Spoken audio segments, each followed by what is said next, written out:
Hey guys, welcome to my channel, and in this video I'm going to show you how to enable and use one-handed mode in OPPO K13x 5G smartphone. Okay, to enable it, first go to settings.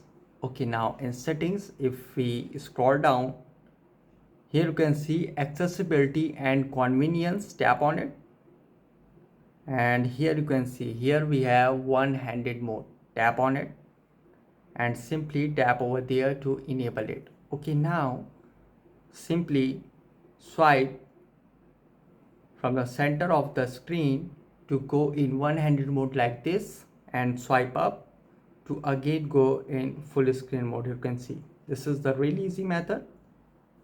As you can see, swipe down from the center of the screen to go in one-handed mode like this, and swipe up to again go in full screen mode. This is a really convenient and easy method. Here you can see, just swipe down from the center of the screen to go in one-handed mode, and swipe up to again go in full screen mode, or you can also tap outside of the screen to go in full screen mode. So guys, this is the method to use one-handed mode in OPPO K13x 5G smartphone easily. Guys, thanks for watching. If you have any query related to this video, let me know in comment section below.